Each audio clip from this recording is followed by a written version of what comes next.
સંત અને સુરાની ધરતી ચોટીલામાં ઉનાળાની અસહ્ય ગરમીમાં શીતળતા પ્રદાન કરતી છાસનું નિઃશુલ્ક વિતરણ કરી માધવ છાસ કેન્દ્ર ખાતે 45 વર્ષથી કરવામાં આવી રહ્યું છે આ કાર્ય, જેનો 400થી પણ વધારે જરૂરિયાતમંદ પરિવારો લાભ લઈ રહ્યા છે।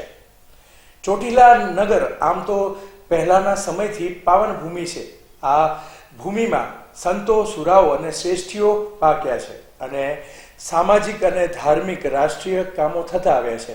હાલના સમયમાં છેલ્લા 45 વર્ષોથી અવિરત વાડા સંપ્રદાય નાત જાતના ભેદભાવ વગર સ્વર્ગીય મુગટભાઈ શાહ સ્થાપિત શ્રી હરિ માધવ છાસ કેન્દ્ર દર વર્ષની જેમ આ વર્ષે પણ ચાલુ કરવામાં આવ્યું છે અને તેના મુખ્ય દાતા સ્વર્ગીય જયંતિલાલ ઉજમસિંહ કોઠારી હસ્તે રજનીકાંત જયંતિલાલ કોઠારી તેમજ લાભુભાઈ કેશવલાલ તુરખિયા હસ્તે અશોકભાઈ તુરખિયા મુંબઈ, અમદાવાદ અને સુરતના દાદાશ્રીઓના સહકારથી છાસ કેન્દ્ર ચાલે છે અને દરરોજ લગભગ 400 જરૂરિયાતમંદ પરિવારો અને છાસ કેન્દ્રનો લાભ લઈ રહ્યા છે।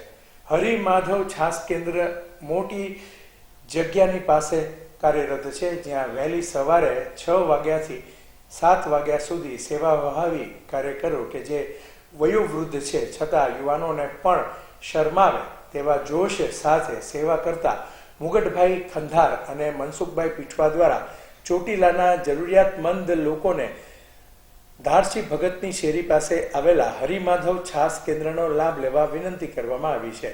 અહેવાલ જગદીશસિંહ ઝાલા। કે ખંધાર તથા મનસુખભાઈ યુ પીઠવા બે 15 વર્ષથી સેવા કરી છે। છાસ કેન્દ્ર 40 વર્ષથી આ ચાલે છે અને 500 માણસો છાસ લઈ જાય છે।